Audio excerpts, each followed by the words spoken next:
years of watching this every day. So you need something in the interim. And I'm going to obviously show you some ideas, but it's not going to be one. And you need to make it your own. But I'm going to show you some ideas that are very viable and can, help you get into the market and start developing your understanding and sort of get you closer to that sort of level, and potentially could give you some decent edge anyway. What it is the best way to think about it. Let's now actually. So I described my process there, and it was important because what it is I don't want people to think, oh, Envy's doing something in secret. What's he doing? Why isn't he showing us what he's doing? There you go. Okay, I've shown you what I do. It's it's taken me a long period of time to develop. It's kind of like, a CEO, and I'm not saying I'm CEO, but the CEO of Tesco, do you think he's doing a job with a handbook? Come on, guys, making decisions based on years of experience, right? Why do you think CEOs get fired and replaced all the time? Because there isn't a golden handbook. And this is why it sort of boggles my mind that people think that there's some perfect stop loss and entry. Guys, you're being played by marketers if you believe that for 1 minute.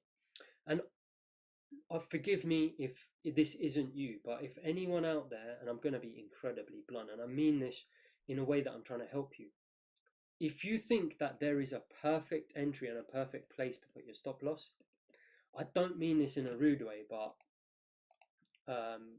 you should probably try and continue finding that until you come to that realization yourself that it doesn't exist.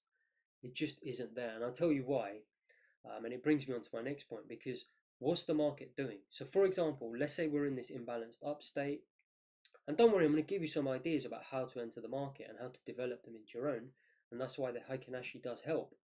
Is let's say this is the band, say the first standard deviation band, we're in a sort of normal rhythm, and I tell you the amount of times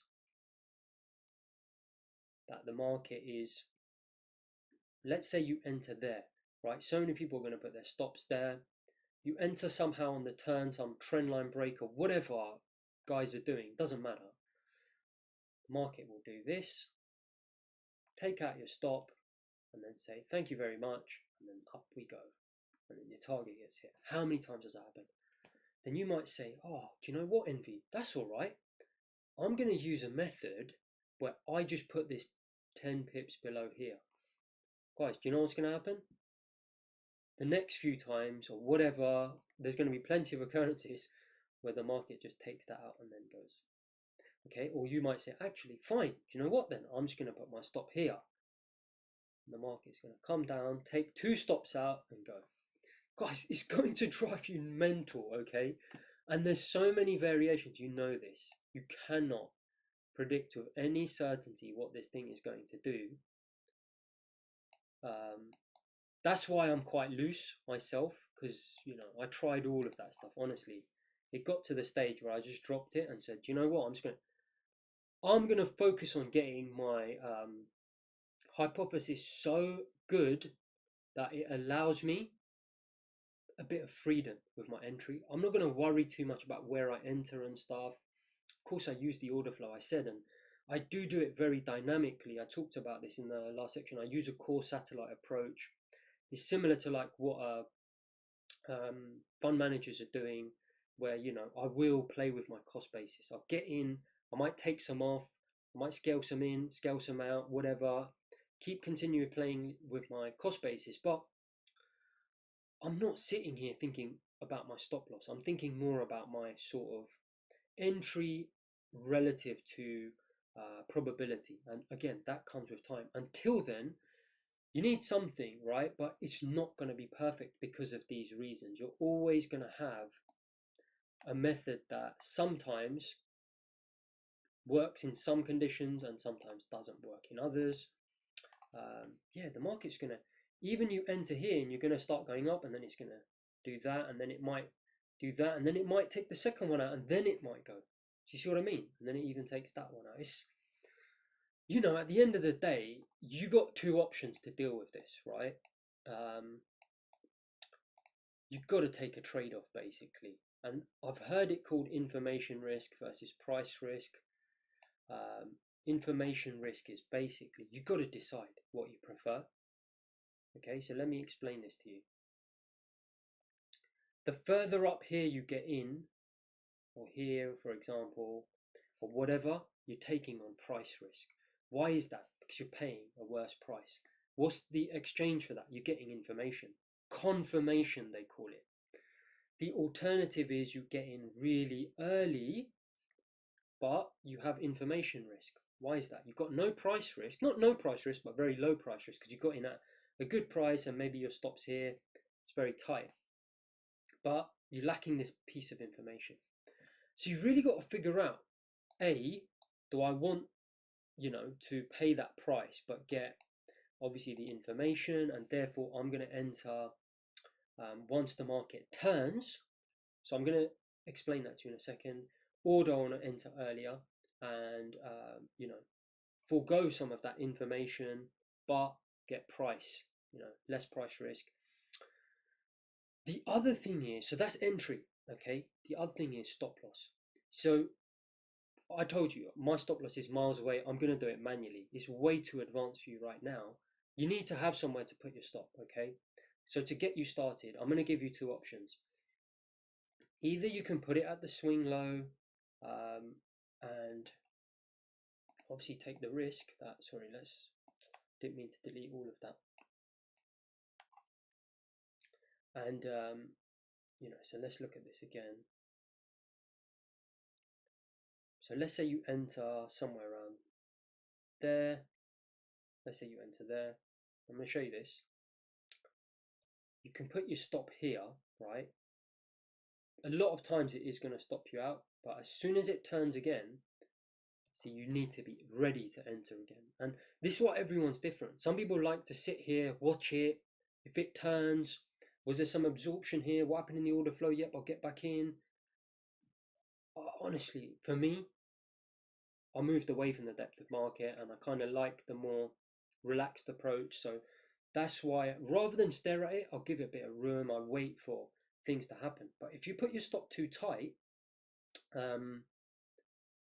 then unfortunately you're going to get stopped out a lot. If you have like 8 ticks, 10 ticks, that type of thing, very low stops, you're going to have, it's not a bad thing to do, but you've just got to be prepared to re-enter straight away. You can move this down to the next swing low, okay? So what I mean is, look, you can either, let's think about, let me think here if I can find a good example. Probably the only example I can see is, hypothetically speaking, right? Here, let's say you enter the market. So the first thing is you can enter, this is where Heikin Ashi is quite good, right? I'm giving you various options that I think are quite good. If you don't want to use Heikin Ashi, you can just say, right, when I see buyers step in, I don't really advocate the use of trend lines, right? To me, they're complete garbage, as you know. But I don't mind microstructure. If you just see it break like that and you don't want to use these, you can get in as the buyers come in and you see some sort of orders come in, market orders come in, little micro break. And the caveat to this is, don't scream at me and say, Envy, you told us trend lines are rubbish. They are, and I don't use them. I'm just trying to help you get started, give you some ideas about how you can enter the market. You can enter it there, but the reason I like the Heikin Ashi is because it will change color. Okay, the averaging process, it dampens the volatility of this little swing here. Let's say you wanted to enter. As soon as it turns blue, right, you can enter. So that's what I mean by entering early in terms of, you're taking information risk. Or if you enter a little bit later, you can wait for the candle to close, but look, it closed there. So I'm giving you two options. You decide. Either wait for the Heikin Ashi to close, change color and close to get in, or as soon as it changes color, starts changing color, just get in straight away. But obviously you take the risk that it doesn't end up closing blue or whatever color you set it at. Okay, so that's one option. Okay. So in fact, that's multiple options on entry. All right, so we're clear in terms of entry. You can either use this, wait for a little microstructure break, and then you can get in. If you want to here, you could wait for a microstructure break. I wouldn't necessarily just blindly enter as it kind of pulls back to even some level. I would wait for the buyers. What it is it's an alternative as you're getting used to. I hope you understand. I don't want you to use this long term. It's until you get used to reading order flow. So you'll see market orders coming in on your cumulative delta, and actually will be a line. But my point is, just imagine those are market orders getting strong. Obviously, the market's going to move up. I wouldn't suggest just buy blindly as it pulls back. That's very advanced. Personally, obviously, my hypotheses are very strong. So for me, I don't mind where the market is. I'm just gonna, I do it, but look, do as I say, not as I do. As I said, I've got a lot of confidence in what I'm doing, so I'll just, hit the market, whatever. And like I said, I'm working my average anyway, and I'll improve my cost basis as the market pulls back. That's too advanced for you right now. Just look for areas where you can just start to get in the market and develop that, type of stuff later on.